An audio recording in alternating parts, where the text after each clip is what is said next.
FM. We are the first and only edutainment station in Nigeria. And of course, this is the perfect choice station for you out there who are the I-FLIERs. Welcome to your A-Lister sports show on the radio. And of course, it's a big welcome to the sports headquarters in southwest Nigeria. And like I do say, this is the sports factory where we convert sporting raw materials into finished article for your own utility in order to satisfy your sporting want and need or desire. It's time to embark on this lovely ride into the world of sport. It's time to embark on this voyage, this adventure into the scintillating world of sport. iSport on I-FLIER 103.3 FM. Once it's 3:05 p.m. on this lovely radio dial, it means our men at work, and we are back again in the live studio of I-FLIER 103.3 FM to bring you up to speed of everything you need to know in the exciting world of sports. We are ready again to serve to you top sizzling hot stories and making rounds in the world of sports. My name is Isaiah Akinremi, and you are welcome on board for the show this afternoon. The menu is rich because we shall touch at the 2022 World Athletics Championship Day 5, a review of our Team Nigerian performances, because still not good news for the Team Nigerian contingent, still unable to get gold, silver or bronze at the ongoing World Athletics Championship after Day 5 in that one. We shall look into their performances and what they need to do to put their name on the medal table, and we anticipate the later stages, the tail end, the grand finale, and the third place match, talking about the 12th edition of the Women's African Cup of Nations ongoing in Morocco. For CAF, it's been a successful tournament in its own right, especially for the technical study group, the TSG, who has announced to everyone that want to listen right now that it's been a success. It's been a successful ride. It's been a jolly ride, talking about the 12th edition of the Women's African Cup of Nations, and they've got a proposal for the Confederation of African Football to increase the number of participating teams from 12 to 16 at the next edition of the Women's African Cup of Nations. Don't forget, tomorrow is the big one, the gala night for the awards of the best player, where the creme de la creme will be present to celebrate African football. The top three for the men's category and the women's category has been announced by the Confederation of African Football. We've got Asisat Oshuala alongside Chanda in the final list for the women's category, and of course for the men's category, your guess is as good as mine, because we've got players, notable names like likes of Mo Salah. We've got Edward Mendy, not forgetting the man who has been tipped to win it this time around, talking about Sadio Mane. So we shall take a look at the final list of nominees for the best player in Africa. And of course, right now it's official for Calvin Bassey, who has been signed by Ajax Amsterdam in a record deal sale for Rangers. And it's now official that Calvin Bassey has teamed up with Ajax Amsterdam. I've seen pictures, I've seen what he has to say to the fans of Ajax Amsterdam going into the Eredivisie and of course the prestigious UEFA Champions League next season. Don't forget that Lisandro Martinez, imminent arrival at Manchester United, has opened the door for that man. Talking about Calvin Bassey, the Nigerian, to sign a 5-year deal until 2027 with Ajax Amsterdam. And we also saw the first edition, the inaugural edition, the maiden edition of the CAF Women's Champions League. Also, we anticipate the second edition, and Bayelsa Queens also have been pitted in Group B of the regional qualification tournament to see if they will represent West Africa at the second edition of the CAF Women's Champions League. We shall also touch on stories making rounds in the world of the summer transfer window. Not forgetting preseason games. We saw Barcelona annihilated Montreal by 6 goals. Also, Paris Saint-Germain won against Kawasaki of Japan by 2-1 before we came on set. And also, it's so sure for that man. Talking about Kalidou Koulibaly, who has signed for Chelsea. No news again, but he has some kind words to tell Chelsea fans, saying he looks forward to winning more titles with the Blues. This and many more we shall celebrate this afternoon on iSport on I-FLIER 103.3 FM. Once again, my name is Isaiah Akinremi, and you are welcome on board. You are live on Facebook. Just go to Facebook and search for I-FLIER 103.3 FM.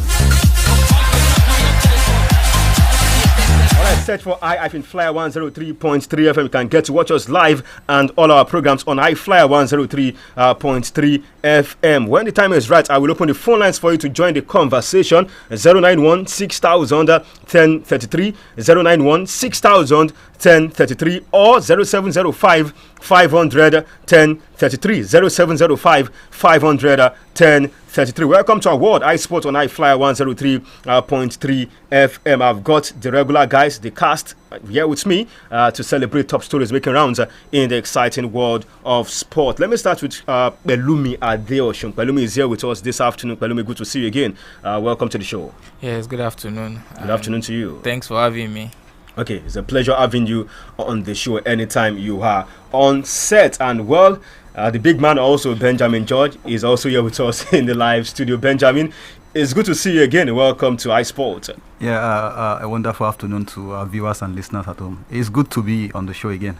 All right, it's good to have you guys join us on the show this afternoon. And of course, to you out there, thank you for joining us on the other side of the divide. We are here because of you.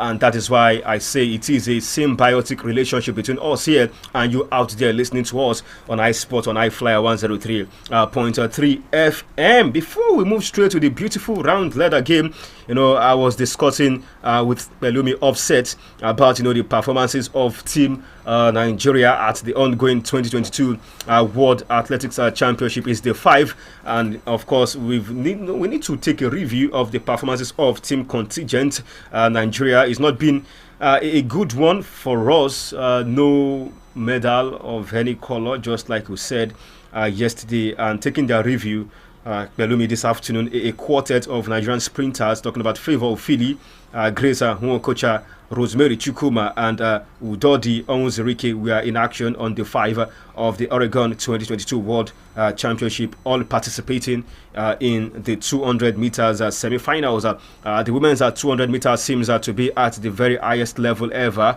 and well, Favour Ofili came very close to being the first Nigerian to make a 200 meters final since 2013 when she clocked a time of 22.30 seconds to take third in the third semi-final, just missing out on an automatic spot as well. Shelley and Fraser Price won that semis in 21.83 seconds. But on the other hand, for Grace Nwokocha, she was in the semi-final. Before that, placing 5th, the Grace we spoke about, Oriofe, placed 5th with a time of 22.49 seconds, just 500th of a second outside PB, personal best, while Rosemary Chukwuma clocked a respectable 22.72 seconds for a 7th place finish in the first semi-final. So in the 200 meter semi-finals, it's been one of our strongest points, but as we speak, we are not finding it easy, especially with what you saw from the 4 sprinters: Favour Ofili, Grace Nwokocha, Rosemary Chukwuma, and Udodi Onwuzurike. Yes, very, very disappointing performance from the athletes, and like I said yesterday, it's not as if we're expecting much from them, considering their preparation for this competition, the way we do our things shabbily. So it's the way you prepare that will determine the outcome of anything you are doing. So that's just the simple principle of it, and there's no difference in what happened. Although my personal hopes was on Grace Nwokocha to do well in the 200 meters. But unfortunately she couldn't. The most surprising thing again is that they are not even making it to the finals. Exactly. So that it really calls for you to be on the podium. You need to get to the final. Yes, and you not need to get to the final. How do you want to win a medal without even getting to the final? Exactly. You have been defeated in the semi-finals, in the heats. So it's very uncalled for. We need proper restructuring for our athletics, and another race that might even give us hope is the relay race, 4x100, and I heard they were disqualified because Blessing Okagbare, because of the doping, and she was banned, and it was discovered that she was part of the team that qualified Nigeria for the competition, so they could not partake. So very, very, that was on the downside again. So it's just like what we expected. So we're just looking for coming from the Olympic Games. where we saw the international embarrassment we suffered with 10 athletes thrown out of the games village due to out of competition testing that was not adhered to. That was negligence on the part of the federation, the administrators. When two elephants, clashes, the grass suffers, and that is why what is happening in athletics in Nigeria. It's been back and forth, different factions. And of course, we saw how the minister was having this go, fought back and forth, with most of the administrators at the AFN, and I think that has snowballed also at the World Athletics Championship. Yes, that's it. If you trace the root of this problem, is right from the administrative sections, because I remember during the Olympic there was a problem of one sponsor coming in, producing different jerseys, different kits for them. So remember all those, the discourse guy that was washing his kits? Yes, that was washing his kits. In fact, international embarrassment for the country is not really a good thing for us. But these people, they still always try and still show up to represent their country. So we need to motivate them as well. Give them the right platform for them to express themselves. There's no way we can defeat these other athletes from United States, from Jamaica. So even Kenya. Yes, even Kenya as well. So we need to go extra. We need to go extra if we want to. That is what other nations are doing. Yes, if we want to see results, we need to do something extra. See the likes of Shelley and Fraser Price, Elian Thompson. They because they are getting the full support from their country. And it's sad, where we find ourselves right now, because track and field, is a delight, a joy to watch for us, even from the grassroots level. Yes, we have talents. We have talents there. We have talents. Sometimes I wonder what's now the essence of the National Sports Festival. The NSF. Yes, what's the essence of all these games that we're having? So if we cannot get proper athletes from there, although they are still it is these grassroots competitions that some of our athletes were discovered. Kadegoke, Alaba, Akintola, they were discovered from the grassroots. But we still need to do more. There are people out there, and not discovering them alone. Still motivate them. That's right. Train them, give them the proper training that they require, and before you know it, they will do the nation proud. Okay, hopefully we would get it right, and of course the athletes will do the nation proud, because right now for most of the athletes, some of them will go, to represent other countries. We saw it at the last, World Athletics Championship, where it was the Bahrain Drain. It was tagged the Bahrain Drain. Most of the Nigerian athletes represented Bahrain.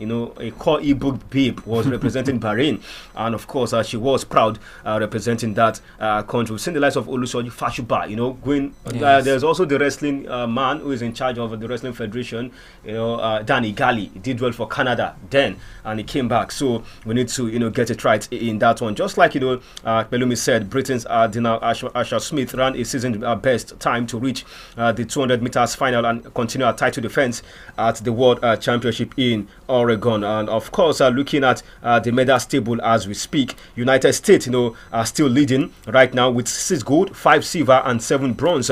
That is 18 medals in total. And guess what, guys? We've got 2 African countries in second and third. Ethiopia is in second place.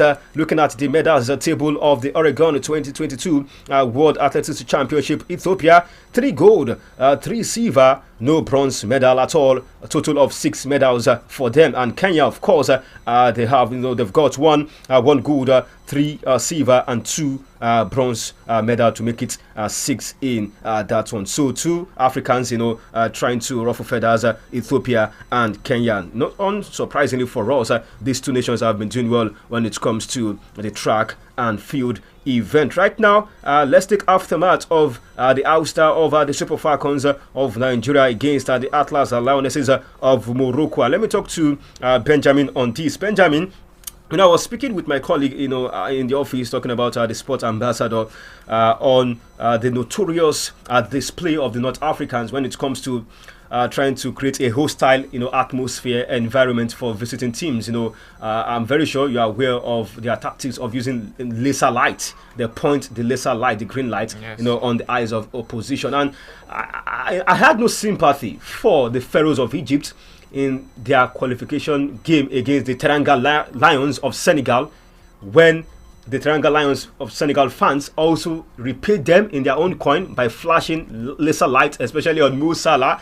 And when they came up with, we are taking this to court of arbitration, I just laughed. You guys, you are in the forefront of doing this. So you should understand where, it pains people when you do such. And well, I don't know if the president of the NFF has at any point in this, talking about Amaju Pinnick, who has condemned the use of the laser lights on the Super Falcons during their defeat to host nation Morocco in the semi-final of the Women's African Cup of Nations. And coming from an intimidating crowd of 42,500 crowd down there in Morocco. And for Pinnick, he says he was not happy with the way the Moroccan, ladies, and of course how the fans treated the Super Falcons. Let me just take his quote. It says, "Our girls did a massive job on the night. They were not only desperate, they were not only depleted, but challenged by laser lights trained on their eyes by the crowd." Well, there is no excuse for losing. That is one thing for sure. There is no excuse for losing. We have lost the game, and that is gone. But over the years, we have seen these North African countries. They are very notorious. I mean, their fans, Egyptians, and it's now becoming a tradition. Any competition being hosted by a North African country, it's always been won by an African, by a North African country. Over the years, where Egypt hosted the Nations Cup and they won. There is always this factor of them using every possible means to affect the opposition team negatively.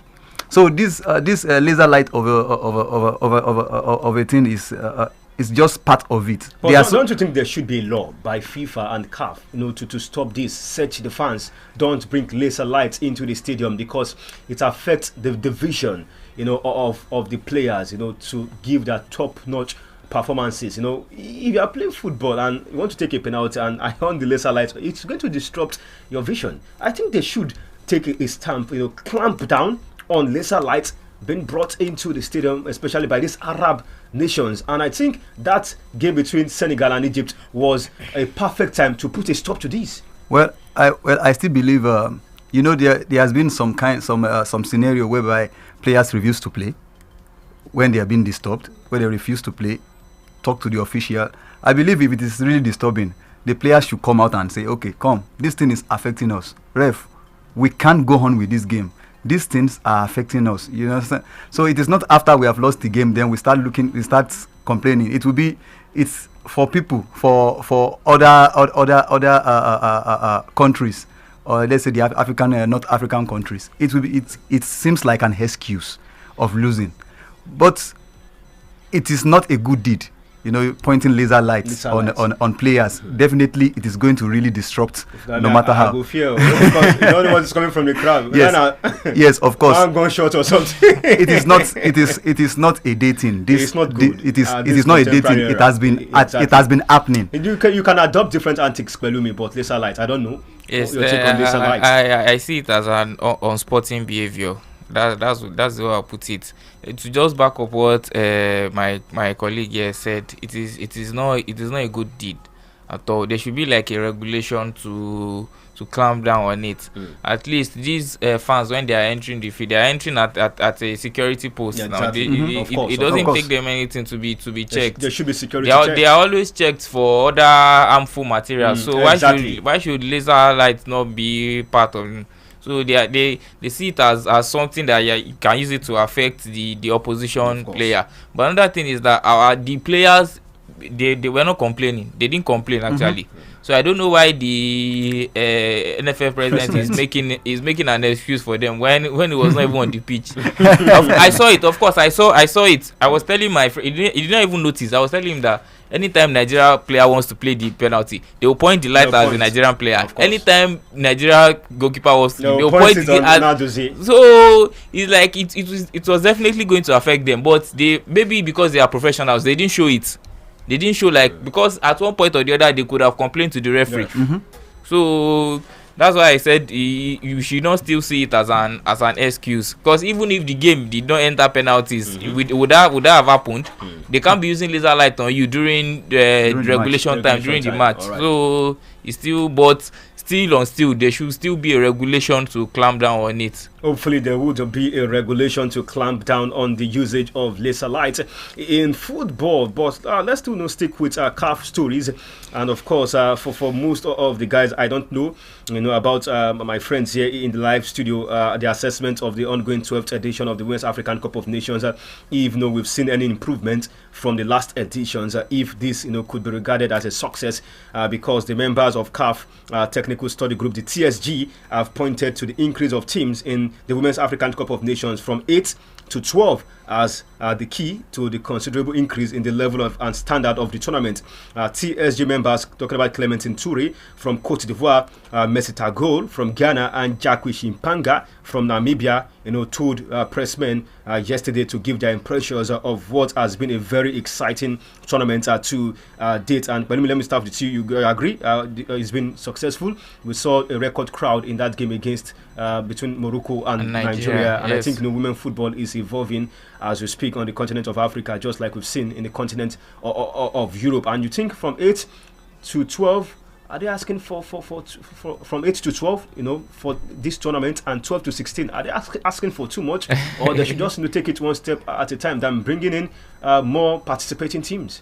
I think they are asking for too much. To me, growth and development is gradual. It's a gradual process. Now that we have tested 12, let us experiment it one more time.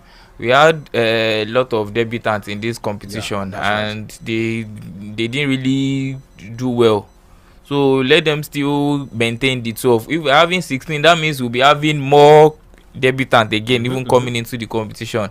So let them just stick to the 12 and experiment it for like maybe 1 or 2 more years before they can expand it. Even the FIFA World Cup, it just did not become 32 teams all of a sudden. And remember, they are looking at 48 now. Yes, they are looking at 48, and of course the African Cup of Nations for the men also from 16 to 24. Yes, we saw it. Was it in Egypt, or they just concluded one in Cameroon? It was in Egypt. In Egypt, yeah. It was tested 16 to 24. More teams also coming on board. Yes, they just want to make it available for more teams to participate. Exactly. But we, considering that one too, we also need to consider the fact that we don't want to take away the professionalism of the game. We don't want to take away many teams means there is many more teams requires more preparation, more funds, planning. Everything. So,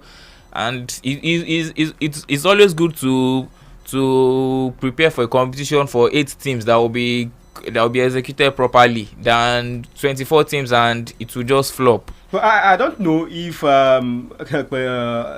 Benjamin will agree with you, on this, because one of the TSG member Tatago, has this to say. Let me just push it to Benjamin.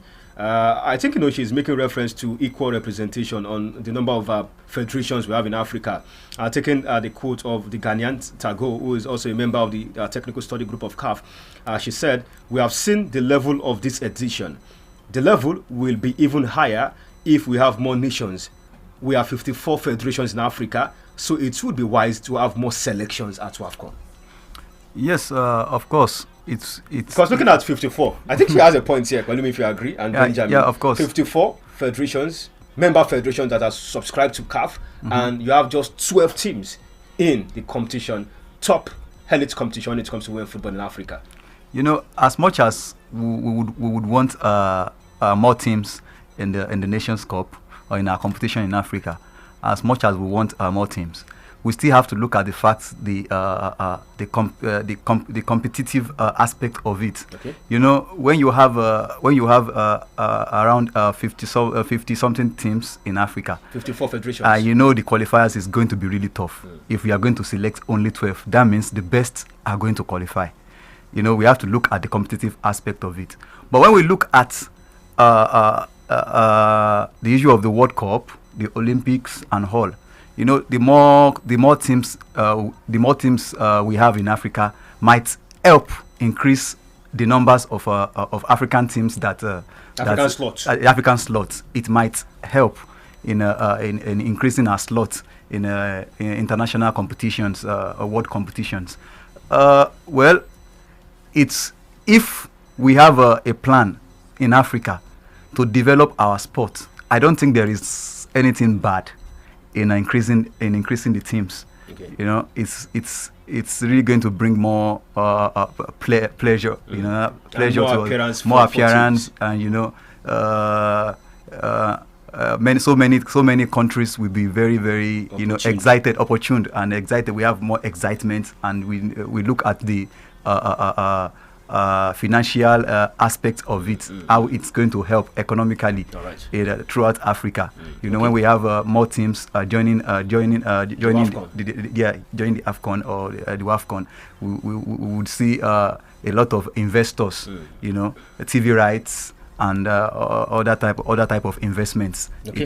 This might really help in the situation. Okay, I think it's a good proposal, but it will be subjected to the ratification of the Executive Committee of the Confederation of African Football, CAF. And we are still in Africa, rightly so, because tomorrow is less than 48 hours to the highly anticipated CAF Awards 2022. And guess what? CAF has reviewed the top 3 for all the women and men categories ahead of the award tomorrow in Rabat, Morocco. The top 3 list is from the list of nominees previously reviewed by CAF in both men and women categories. And well, in the Player of the Year category, 4-time winner Asisat Oshuala of Nigeria is in the hunt for a 5th crown. However, she faces a stiff opposition from Cameroonian Ajara Unchot-Unjoya and new entrant Grace Chanda of Zambia for the women's category. Let's take it one step at a time. Let me start with you, Benjamin, for the Player of the Men. The final 3, we've got Edward Mendy of Senegal and Chelsea. We've got Mo Salah of Egypt and Liverpool. And of course, Sadio Mane of Senegal and Bayern Munich. Who takes it for you? Well, I believe it's really going to be painful if Sadio Mane loses this time. So I would tip Sadio Mane to go all the way. Sadio Mane all the way for you. And of course, let me come to Pelumi, the Player of the Year. You know, I had this discussion with you some weeks back about Asisat Oshuala, if she stands any chance. And guess what? Pelumi, Asisat has made the final cut of the final 3 nominees. Asisat will be up against Ajara Unchot-Unjoya, the Cameroonian player who also plays a trade for Inter Milan, you know, women. And of course, one player, you know, who also stole my heart at the WAFCON, Grace Chanda of Zambia. Asisat? I was so sure she was going to make the list. I said it that day. You know, exactly. I was sure that she was going to make the list because all other players they're like miles behind her. To be very honest. Going for a 5th crown. Yes, I'm actually tipping her to win, and now even considering the fact that the other people they are nominated with her, none of them are even in the competition again. Ajara from Cameroon, Grace Chanda from Zambia, and I don't think Grace Chanda might even win it just because coming in there for the first time it will be really difficult. So Asisat she might still win it again considering her club performance and the way she has played for Nigeria. By this competition as well, so she should definitely win it. Okay, Asisat Oshuala should take it for Pelumi Adeosun. Well, I will still ask our listeners at home if they agree with the guys here in the live studio, especially with their selection, even as we look forward to the CAF Awards tomorrow. Let me come to Benjamin for the Coach of the Year for the men. We've got Aliou Cisse of Senegal, won their first, AFCON with the Teranga Lions of Senegal. We've got I'm looking at another name here for the Coach of the Year. There's Carlos Queiroz of Egypt, who got to the final, beaten by Aliou Cisse. And of course, the coach of Wydad Athletic Club that won the CAF Champions League, talking about Walida Regragrio. Well, I think by Cisse. Yes. Historic, victory for the team. Yes, of course. I will tip the Senegalese coach, but we still have to look away from our Nations Cup in deciding this kind of matter sometimes. So what are you going to look at? Let's look at our club football now. Let's look at our club football. Club. Yes, let's look. Al Ali are still pained with the way they Wydad won. You know, the venue was changed to Casablanca, and it favors Wydad. Yes. Exactly. Yeah, of course. But we still have to look at the performances of our local coaches. Okay. I mean the club coaches. It's quite painful that in Africa it's very rare for a club coach to win the coach of the year. I don't think we have many. I don't think we have many. But so far, who takes it for you? Yeah, I would take the Senegalese coach. Louis Cisse. Yeah, Cisse. So why can't the No, we still have to look at. We still have to. Don't pick your choice. This might be politician. All right, let me talk to Tukpalumi for the coach of the year women. Of course, I was surprised when Randy Wandrum made the list, in the first original list, but Okay. Of course he's not part of it right now. I thought you were going to say you were surprised that he didn't make the final. We've got Bruce Wampe of Zambia, Desire Ellis of South Africa, the coach of Mamelodi Sundowns that won the first edition of the CAF Women's Champions League, Jerry Shabalala, of course. Shabalala in South Africa. And of course, the coach of Morocco, I learned, was part of the Lyon women team that dominated the UEFA Women's Champions League. And I think that is a big plus for Morocco, getting a coach of that status. Talking about Renard Pedros of the Atlas Lionesses of Morocco. Wow, it's a very, very, very big one for them. We know how Lyon is when it comes to women football. For like 9 seasons, they dominated before Bayern Munich, Barcelona, even up till now, even Barcelona cannot even still beat them comfortably. So they are still there. So very good one for them, and for Morocco bringing into the team. It is a very, very welcome development for her. But I'm still going to tip the South African coach. Yes, Desire Ellis. We might just wait for the final between Renard Pedros and Desire Ellis. The award is tomorrow. Yes, the award is tomorrow. Like I said, I don't think the WAFCON will be a criteria for selecting all those people. So, but it's Alice. But I think she has done well. She has done a very, very wonderful coach. She's very wonderful. Yeah, she did wonderful. She's calm and tactical. The development of women football in South Africa, give it to her. It has evolved very well. Exactly. The way if you watch the way they play, you would definitely know this coach she has impacted this team. Like her philosophy that is not typical of an African team playing like that, because a normal African team, we know how they play kick and follow, but the way she set up her team, they play most of the ball on the ground, and she's very tactical, and I think she should, considering everything, she should win it. She should win this award. But let me just ask you, Gift Monday, the double nomination, she's out for the Young Player of the Year and of course the Interclub Player of the Year. I said it that day that there was no way she was going to make any of the two. We should just be happy that she was recognized. It's a good one. The recognition is a good way to start for her too. If she builds upon this performance and still, she's already known now. So subsequent competitions, she should still be she should still be on her top form. So to put her name on the limelight like that, so that at least she would make the top 3 next time and possibly win it. Hopefully she's going to continue in this good form. Bayelsa Queens, right? Yes. Definitely she will be at the CAF Women's Champions League, the second edition. And let me just quickly bring you a report from the draws that was held this morning. Well, the draws are for the Women's CAF Champions League qualifiers has been held in Morocco. Nigeria's representative Bayelsa Queens was handed a tough draw in the Wafu B draw, that was held this morning in Morocco. And well, they'll be up, in Group B with some very, very tough teams. Bayelsa Queens, qualified to represent the country a few weeks ago after the match, the winner of the Super 6 competition, which was held in Edo State. The Nigerian side was placed in Group B alongside Ampem Dakwa of Ghana, USFA of Burkina Faso, and Athletes of Togo. And Group A consists of 3 teams, including ASD Abidjan of Cote d'Ivoire, AS Police of Niger Republic, and Espriol of Benin Republic. The qualifiers will take place in Ivory Coast from August 13th to 28th, with the winner representing the region in Morocco. Maybe I'll stay, I'll discuss with you guys in our subsequent shows. I've not been an apostle, for those that knows me, of this regional format of qualification in Africa. I think if you want to be the best, you have to beat the best. And I miss Cote d'Ivoire and Ghana at the Women African Cup of Nations. But because of the format, the set in the arrangement, West to, Africa, exactly. Ghana So I'm not a big fan of that arrangement. But let's celebrate Calvin Bassey. Signed, sealed, and delivered. He has completed his move to Ajax for a Rangers club record fee of £19.6 million. The Nigerian defender, who is 22, has signed a 5-year deal with the Dutch champions, while add-ons could boost the sale by another £3 million. Bassey joined Rangers from Leicester City. Guess what? For a modest fee. Guess what, guys? £230,000 from Leicester City.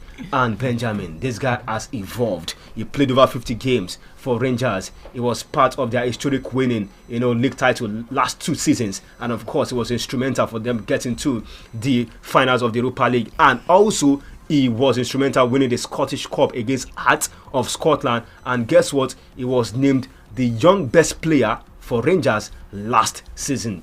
What an astonishing performance, and the way he has evolved. And right now, moving to Ajax, you think is the right step to continue this development for Calvin Bassey? Yeah, while this transfer was a rumor before, we stated that it's going to really help his career. Moving to Ajax, we've seen what Ajax can do with players that has potential. And I believe going there would be a boost for him to showcase what he has. He really has right now he has the opportunity because he's going to play in the Champions League. That's right. He's going to play in the Champions League, so he has the chance to prove to the world what he has. And probably he might just spend a couple of seasons and move to a bigger club. But I know this is a big step from to Ajax. No doubt. A very big step, and it's going to really help his career a lot. Okay, but what will he bring to the table for Ajax Amsterdam? Pelumi, do you think he could have moved to any other club, or Ajax, is a good step for him? Because it seems Rangers, I saw, I was monitoring proceedings on Twitter. I saw their post, thanking him that is a blue forever, and of course, they appreciate what he has done for them, and it's going to be a record sale for them. Pelumi, I think the Rangers guys are wise. £23 million. There's add-ons, and I think there's a 10% clause on. Yeah, a 10% sell-on fee for Rangers. Wow. For a player that was gotten for £230,000 business. Now, let me just quickly take the quote of former Rangers striker Pelumi, because I think this guy is dynamic, is versatile. Taking the quote of former Rangers striker Chris Boyd, says, towards the end of last season and the Europa League run that Rangers had, Bassey was unbelievable. He is versatile too. He can play left back. He can play the left of a 2, left of a 3, the center of a 3, and I think that is why he's attracting big clubs. Yes, that's exactly what I was about to say. He's like a utility player in that defense. Can cover numerous positions. Yes, he can play any. We saw him in that game against Southampton and position. Yes, he played at centre back. Then we had Zaidu Salusa at left back. He can play any defense in the back 1, back 3, back 4. Even if you play a three-man defense, he can play in the right centre back or the left centre back. So he's a very versatile player, and he is very strong as well. I'm surprised many people didn't notice him until towards the end of last season. That's when a lot of people started noticing him. But he has been very, very solid. And he was close to joining, reuniting with Steven Gerrard at Aston Villa. At Aston Villa. Guess what? 2 teams we are so on his tail. 2 EPL teams, Aston Villa and Brighton and Hove Albion.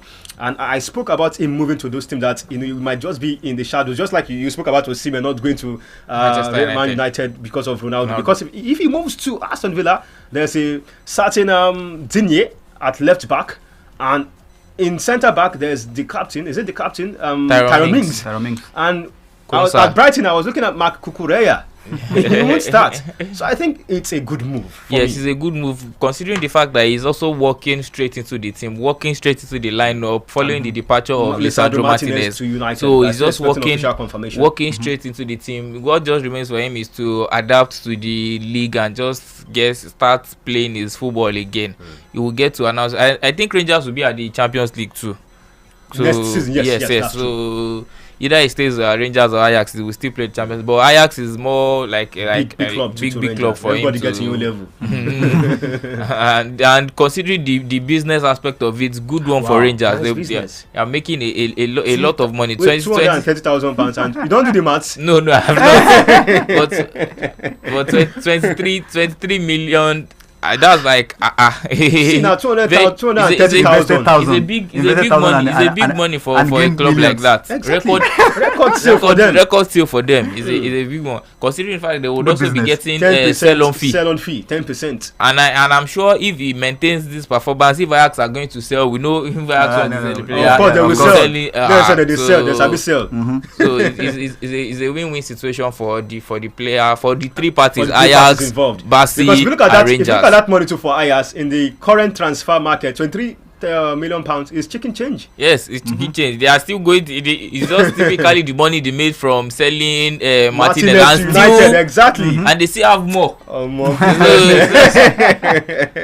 right, we wish that man Kevin Bassi all the best. You can join us right now in the live studio by dialing 091 6000 1033 091 6000 1033 or 0705 500 1033 0705 500 1033. Can reach us right now, and have your say concerning stories making rounds in the exciting world of sport.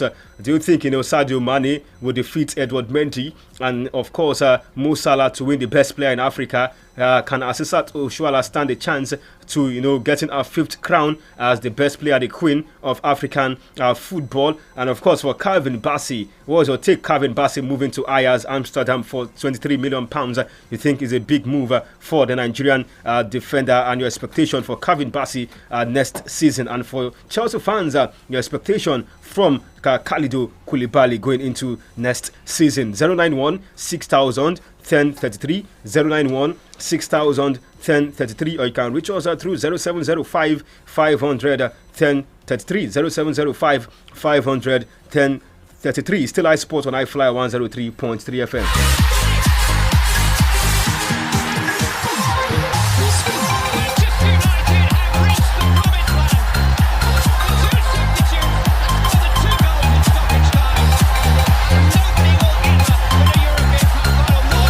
Straight to the summer transfer window, Benjamin. Before we move to the summer transfer window, let's look at preseason games. It was a 2-1 victory for Messi and co Paris Saint-Germain in Christopher Gattia's games in the preseason, as they defeated Japan's Kawasaki by 2-1. Some expected whitewash, but the whitewash was experienced for Barcelona, who defeated Inter Miami by as much as 6 goals. Aubameyang, Ousmane Dembele, Ansu Fati, Gavi also were on the scorers sheets. I think Barcelona are taking shape. Paris Saint-Germain trying to find their rhythm, their shape under new coach Christopher Gattier. Of course, it's not going to be an easy job for Gattier. It's going to create an identity for this team. Let's leave the fact that he has good players and experienced players. He has a job to do by instilling his own mentality into this PSG team. Well, I believe PSG is going to they are going to evolve. They are going to evolve with time. But I believe the best is yet to come from PSG. Talking about the kind of players that they have in their team. Okay, you saw the game Barcelona. Your take. Some I've been looking at Barcelona to come back to give Real Madrid a run for their money. I think they've been very good in the transfer window, and they are still telling us we will still buy more. And these people tell us that they don't get money, and then they buy. Rafinha also scored too, and had 2 assists. Actually, I don't know. Maybe they are not deceiving us. They don't have money, but they are selling their future. They sold 10% of their TV rights, and they are planning to sell another 15% again. So even money that they have not made, they are borrowing it. Yes, right. With the hope of paying back in the next 3 years when they make a whole lot of money back. So that's where they got the money of signing all these players. I remember when they wanted to sign Lewandowski, Bayern Munich were telling them they wanted to pay in installments. Bayern Munich were telling them, we are not sure you are going to exist in the next 3 years. So you might not collect instrumental unlike Leeds United now that I say okay you can pay 3-4 times for Rafinha, and I'm still bothered at the fact that but Laporta is treading the same path that Bartomeu trod the other time. His predecessor. So like just stockpiling players.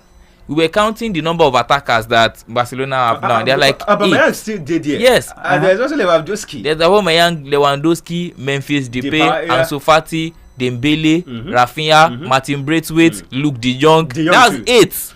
8 attackers. And I don't know what formation you want to play. You cannot use more than at maximum of 3 in front. No, maybe Baba won't play 0-0-10. I don't know how you want to do it. You cannot use one that you cannot even. And still, in fact, the renewal of Dembele's contract is a very very poor decision for me. Since you've gotten Rafinha, very poor decision. And his record, when it comes to staying fit and injury, is not palatable. And we even forgot Ferran Torres.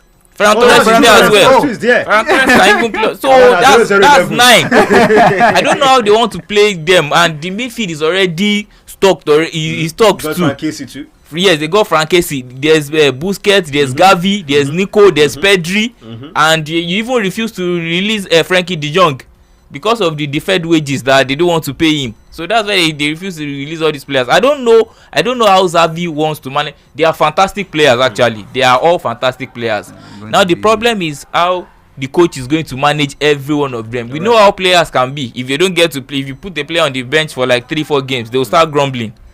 So but I know they are going to deliver for him. They are quality players. All these players I mentioned, they are quality players when it comes to their, no doubt about that. But it's about the playing time for them and how the coach is going to satisfy that's the worry. every one of them. That's his headache. You think about that. And so, I think it's a good welcome headache for most coaches. They like that. Yeah, he might put the team into jeopardy, into disarray, and affect they are saying they want to compete with Real Madrid like this. How many players did Real Madrid use last season to win the Champions League and the league? You could name Real Madrid's first 11 every time. So it's not about the last squad depth is good, quite alright, but you still need to limit the number of players in your team to balance the books. Let's see how it pans out for them for the Blaugrana next season. But let's listen to this man, his first presser, the Senegalese captain who has teamed up with the Blues, Chelsea ahead of next season, and he spoke about his intention going into next season, his ambition to win more titles with Thomas Tuchel's side. I have already a personal challenge because moving from Serie A Italia to Premier League in England it's a big step, and everybody is waiting for me to play to show my quality in the Premier League. And speaking with some player who playing already in the Premier League, they told me that I have to come like 2 or 3 years ago. I chose and I wait the right moment to come, and I think the right moment is now. I have to show everybody that I am the player they think. So and to make it with Chelsea will be easier for me, I think, because it's already a big team with big players. So they will make my work like easier. And with the team, I don't like to speak before, but I want that give emotion to the supporters, to give emotion to everybody who love Chelsea. And I want to show them that I am the player they was waiting for, and I want to win lot of titles with Chelsea, and I'm ready to start it soon as possible.